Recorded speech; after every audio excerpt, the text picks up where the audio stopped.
I read all 138 pages of my cell phone contract and found a clause that paid for my entire wedding. After my fiancé Edton proposed, I was determined to have our dream wedding without going into debt. Scrolling through DR Taryas at 2 a.m. while calculating costs, I received an automated text from my cell phone provider. That text changed everything because, unlike most people, I decided to read every single word of my new contract. The notification came at the perfect time. My decade-old phone was barely functioning, and I desperately needed an upgrade before our honeymoon. When I visited the store, the sales were pushed their premium loyalty package with enthusiasm. It's our best deal, new flagship phone, unlimited data, priority customer service, plus our standard loyalty benefits. Just sign here, he said, sliding a tablet toward me. I'd like to read the contract first, I replied. His smile flickered. It's standard boilerplate, nothing unusual. I'll still read it, I insisted, requesting a copy. That night, armed with coffee and highlighters, I began working through all 138 pages of dense legal text. My fiancé Stena thought I was crazy. Nobody reads those things, he laughed. It's all just protecting the company. By page 87, my eyes were burning, but I refused to quit.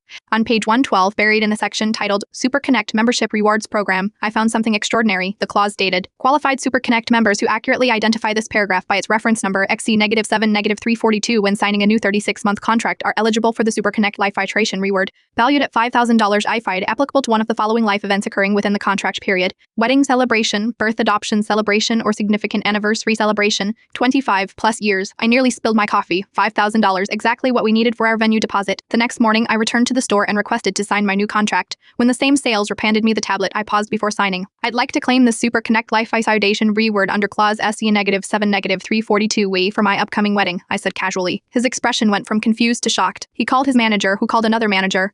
After an hour of phone calls and confusion, a regional director finally joined the conversation virtually. In 15 years, we've never had anyone claim this benefit, she admitted. It was added by our previous legal team as a publicity stunt. They assumed no one would ever actually read the contract. She explained that the clause was genuine a reward designed to acknowledge customers who thoroughly reviewed their agreements. They'd budgeted for it but never expected to pay out. 2 weeks later, a $5,000 check arrived with a letter of congratulations from the company's vice president. We used it to secure our dream venue, a historic lighthouse overlooking the ocean that had previously seemed out of reach at our wedding reception. Instead of traditional table numbers, each table featured framed pages from the cell phone contract, with page 112 at our sweetheart table. Our custom cocktail was called a fine print. When I posted our wedding photos with a caption explaining how we paid for the venue, the story went viral. My phone provider's social media team eventually reached out, asking if they could share our story. Only if you are transparent about the clause still being in your contracts, I replied. Their marketing team decided to embrace it, launching a Read Your challenge with 5 hidden rewards in their standard agreement. Suddenly, people everywhere were actually reading their contracts and finding benefits. Last month, I received an email from a woman who found the same clause and used it to help pay for her daughter's adoption celebration. She included a photo of her beautiful new family with the caption, "All because you shared your story." The most valuable lesson wasn't just about finding $5,000 for our wedding. It was realizing how much we surrender by blindly clicking. I agree. Sometimes the fine print isn't just protecting them from us. Sometimes it's hiding something meant to reward the vigilant few who care enough to look. My advice: read everything you sign. You never know what might be hiding on page 112.